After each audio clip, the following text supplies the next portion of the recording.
Tristan and Isolde. Tristan was born into an important Cornish family, the son of the brave knight Rivalen, brother of King Mark of Cornwall, and his beautiful wife, Blanchefleur. As knights often are, however, Rivalen was called upon to go to war, and the sad news came back that he had been slain. His wife Blanchefleur was so heartbroken at the news of his death that she stressed herself immensely, and to add to this, she was with child. The stress affected the poor woman dreadfully. She spent 3 whole days in labour before giving birth to Tristan. The baby Tristan, in absence of a father, was raised by the faithful followers of Rivalen, as if he had been their own.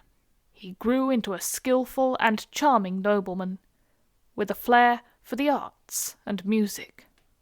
Tristan, an accomplished young man, was soon noticed by King Mark of Cornwall, and made part of the court. After being properly introduced, he was overjoyed to find Tristan was his dear brother's son, for they had never met prior to his brother's untimely demise, and immediately he made Tristan a knight. Tristan was very grateful to his uncle, and loved him like a father, and soon became King Mark's most skilled knight. At this time, King Mark was much troubled with a great foe. The tyrannical Morholt, brother of the Queen of Ireland, was constantly haranguing Cornwall for tribute to be paid to the Irish crown. This was much more than the little kingdom could afford. King Mark beseeched his nephew and defender to stand as champion for the tiny state, and Tristan agreed to be his champion. He was to go head-to-head with Cornwall's oppressor in single combat on the remote St. Sampson's Isle in order to release his people from the debt. The battle between those two was fierce, for they were well matched in skill, but eventually Tristan overcame the Irishman, stabbing him in the skull and mortally wounding him. As he did so, a piece of his blade broke off and lodged in the prince's head. However, Morholt had one last shot at vengeance. The despicable fiend had poisoned the tip of his spear, and even as he lay dying, plunged the blade into Tristan's side. The poison was slow and agonizing, and Tristan suffered with unimaginable pain, waiting for the release of death. He had become despondent and resigned, until one day he heard of Queen Isolde in Ireland. Queen Isolde could heal any wound. She was Tristan's only hope, but he had killed her brother. He must seek her healing arts, he decided, but he must remain incognito.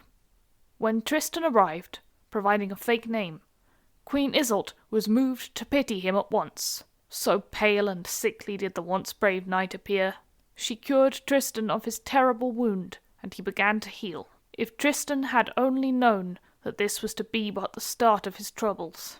During this time of convalescence, he became close to Isolde, Isolde's beautiful daughter, who, as the knight regained his strength and vigour, thought him rather handsome.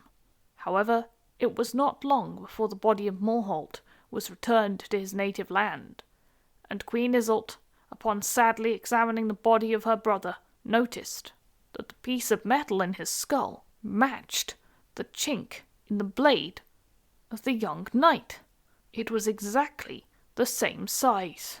The expression of the queen made her displeasure known, and Tristan fled the place at once. The news of Tristan's survival reached his uncle, and on his return to Cornwall, Tristan was made King Mark's closest companion. As the years passed, Tristan became concerned that his uncle was unmarried, and therefore had no son to inherit his kingdom. It was not at all fitting for a king to die without an heir.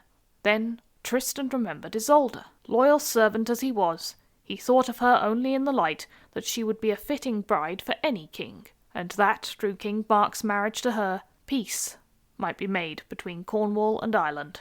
He returned to Ireland to ask her if she would have his uncle's hand. Isolde's mother, Queen Isolde, although grieved by the death of her brother, told her daughter to marry Mark, as their son would be king of both Cornwall and Ireland. However, the queen worried about Mark's age. How was a beautiful young thing like Isolde to learn to love the not ugly, but certainly not young and handsome King Mark. To ensure the wedding would go ahead, Queen Isolde prepared a love potion. Before Isolde and Tristan departed for Cornwall, Queen Isolde gave the love potion, disguised in a wine bottle, to Brangwain, Isolde's maid, with strict instructions that Isolde and King Mark were to drink it together. On the journey from Ireland, Tristan and Isolde at one point became thirsty. Of course, they had provisions enough for many days, for travelling from Ireland to Cornwall is a long trip. However, in searching the ship for refreshing wine, they chanced upon the potion, opened the bottle, and sat together to drink it. Scarcely did the liquid touch their lips, so that they did not even have time to register that the taste was different from wine, were they madly in love. As Brangwain entered the chamber, she stared in mute horror, then, stammeringly, confessed her instructions from the queen. Out of loyalty, Tristan insisted Isolde go ahead with the marriage to his uncle, in spite of his feelings towards her, which were overwhelming, to the point where he felt he might die were he never to look upon her again. When King Mark met Isolde, he immediately fell in love with her beauty, and the two were married. However, still under the compelling influence of the potion, bolstered by a degree of natural affection that had already existed between the two, Isolde and Tristan could not resist each other, and met secretly behind King Mark's back. The lovers endeavoured to be discreet, but could barely keep away from each other the one night. People began to be suspicious. Several of Mark's followers accused the two of adultery, but they always pleaded their innocence. Eventually, King Mark had lost all patience for their flimsy excuses. The mounting accusations were humiliating beyond belief. He would not be cuckolded. He, ignorant of any potion, was most angered by the betrayal of Tristan, and banished him from his kingdom forever. However, he could not bring himself to be angry with his radiant love Isolde, and she remained his wife. Tristan left Cornwall, and served many different kings, and fought in many battles. He eventually settled in Brittany, where he married a woman who was also called Isolde, Isolde of the White Hands. Tristan, however, could not forget his Irish Isolde, and his love for her meant that he never consummated his marriage to Isolde of the White Hands, who could hardly bear the whispers of all the neighbourhood, for it was an open secret that he had no real desire for her. His love for his Irish Isolde was too much for Tristan, and he soon returned to Cornwall to see her again. She was cross, and shed many tears when she learned he had married, but soon forgave him. After all, she was too. The love potion the two had taken all those years ago still had them firmly in its grasp, and they fell into each other's arms. The lovers spent many blissful days together, although they took care to hide Tristan's presence from King Mark. Eventually Tristan acknowledged that he couldn't stay in his uncle's kingdom. He told Isolde that he would have to return to his wife, Isolde in Brittany. She wept bitterly at his going, but on his journey home, disaster struck. Tristan was caught up in yet another battle, and received a lethal wound. He returned to Brittany in failing health. He sent for his love, Irish Isolde, knowing that only she could heal him and save his life, having learned the arts from her mother.